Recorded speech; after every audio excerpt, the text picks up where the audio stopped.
Hello everyone and welcome to the video. If you are looking for a build to take on the current climax mission on the Division 2, I've got one for you today that I think is very good. This will do you for master difficulty, heroic difficulty, probably master solo as well if you want to do that. I've not done it solo yet for this season's climax. I haven't even had time to attempt yet, but the build I show you today, I did take on the previous 2 master missions solo and got them done with it.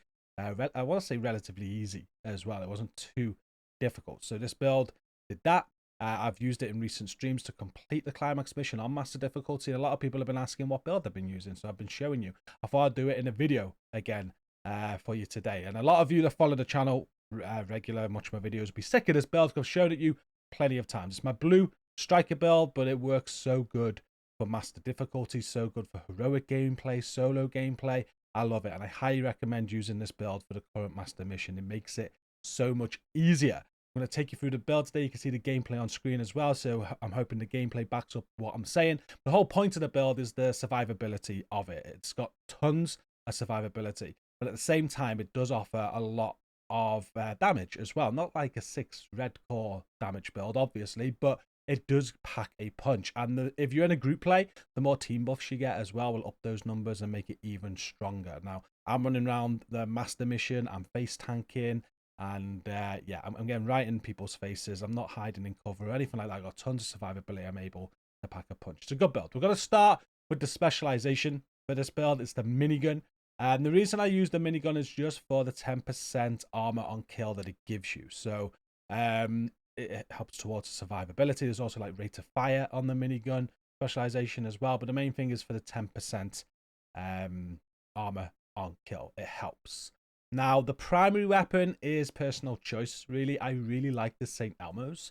ARs go great with this build. They're great for a bit of range as well. So like an SMG, you've really got to be in the face all of the time. ARs allow you to be at range if you want to. So I highly recommend an AR. And the St. Elmo's engine also comes with a bit of crowd control with the shock ammo. So that's why I like this gun. Now, the Lexington works great also. You can go Lexington if you want to, if you prefer FAMAS, if you prefer Carmine 7, please M4. Whatever AR you want to use is going to work on this build. I just prefer the St. Elmo's. Go with what you want.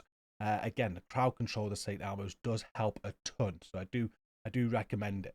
As for the secondary, it doesn't really matter. I don't use this at all, but I guess I roll with the lefty just in case I want to stack the striker stacks. You'll see in a minute on the build I'm using striker pieces. Lefty is great for stacking them. You can also proc sledgehammer as well if you want to, but generally I never use a secondary. I never use a sidearm, so go with whatever you want on this build with that. That's up to you. Moving on to the build, I do have 4 striker pieces. You can see one of those is the striker mask piece here. We all know what striker does for you. We're not going to read over that, but you'll notice I've got a blue core. Now there's a lot of blue cores on this build, so my mask has a blue core on it. I've got the crit damage attribute there with a crit damage mod as well.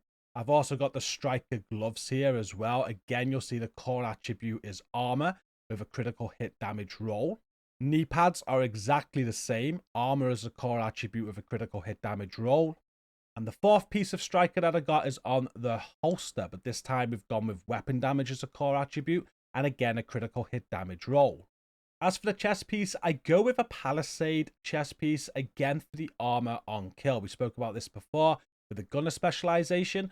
With this chest piece as well, it's giving me 20% armor on kill to further improve my survivability on the build. I've got a core attribute of armor on this, which is natural, but it can be a bit of a difficult farm because you want crit chance, crit damage, and you want obliterate. Now, ideally, what you want to do is find one of these with crit chance and crit damage already rolled so you can adjust the talent, because I don't always use obliterate. Now, obliterate is what I use for this master mission, but when I'm speaking about solo master missions, I do switch this about. I think the first master mission, the Theo Parnell one, I did switch this out for unbreakable.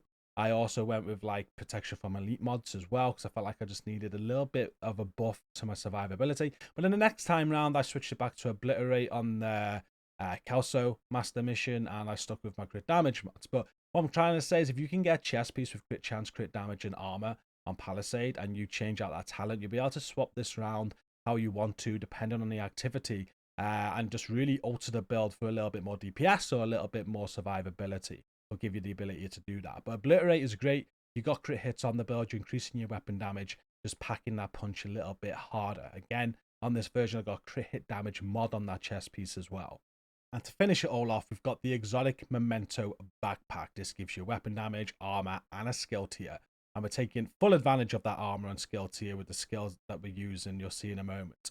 I got a crit hit damage mod there, and we all know how the Memento works. This is buffing you all the time with your weapon damage, your bonus armor, your skill efficiency, and it's just really, really powerful. It's great for survivability, it's great for weapon damage, it works perfectly on this build.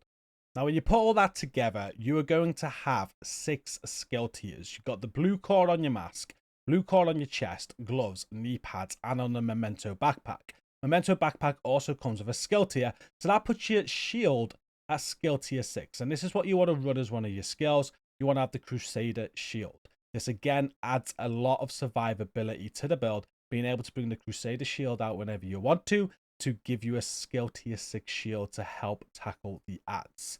This is very key to the build. I was adamant on getting it to 6 skill tiers. This is why we're using the Memento. This is why we have so many blue cores. So we're very, very tanky. We have about 1.8 million armor on the build. We have a 6 skill tier shield. And we have 2 red cores as well. 1 red core on the Memento, 1 red core on the holster. And the secondary skill that I use is a Reviver Hive. Because as much survivability as there is on this build, you'll get very overconfident. You'll push too hard. You'll get taken out at some points, and the Revive Hive is very nice to pick you back up when that happens. So I'll run that as my secondary skill.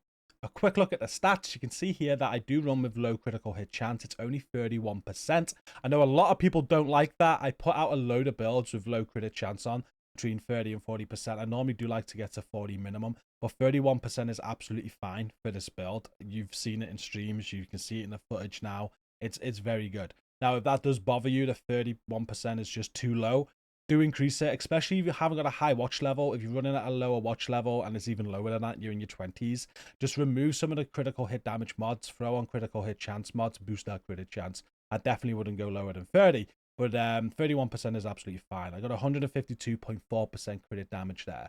And as I said, I do run this these master missions solo with this build. It works fine. We get through them. But normally I'm in a squad. So, like, the squad will be buffing my damage as well, be it the Coyote Mask, that can buff my crit chance of crit damage. But not just that, when the modifiers are on, the modifiers play a part as well. And we'll move on to the modifiers now.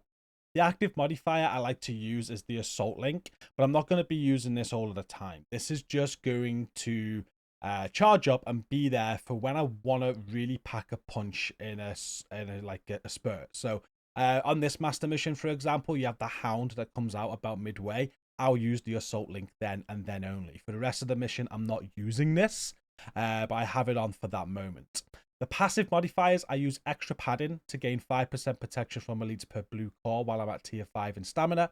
I use Loaded Up, where 25% of my critical hit chance value is added as critical hit damage while at tier 5 in firearms. And I use Multitasker. While at tier 5 in all attributes, I receive 7.5% weapon damage, 85,000 max armor, and 1+ skill tier. So you can see there why I am not using my active modifier a lot, because my passive modifiers are giving me buffs when I'm maxed out. So when I'm maxed out in firearms, when I'm maxed out in stamina, and when all 3 are maxed out, I'm getting buffs off the passive, and they will stay as long as I don't use my active modifier. Once I use my active modifier, it's great for that spurt of damage. That's awesome. But then once it's on cooldown, I've got to build all of these tiers back up again. So I like to keep them all maxed out and only use this when I need to. And that is it. That is the build that I highly recommend for this master mission. I highly recommend using a build like this for solo master as well. Again, I've used this on the first 2 master missions solo, aiming to get this one done with it as well solo. And it's a real good build. I just highly recommend it. There's obviously some different things you can do. You don't need to do exactly like I did, just sharing your build today that I think is great and you're watching me use in stream, but alter it how you like. You might like another red core, you might like a bit more damage, or as I said, more crit chance. Loads you can do with this, but definitely comment down below if you got any suggestions or any ideas you'd have to change this build, or what you use for master mission, so people can have a read through. That'd be awesome. Don't forget to like the video, subscribe if you're new here, but we are now done here for today. So thank you so much for watching, and until next time, take care.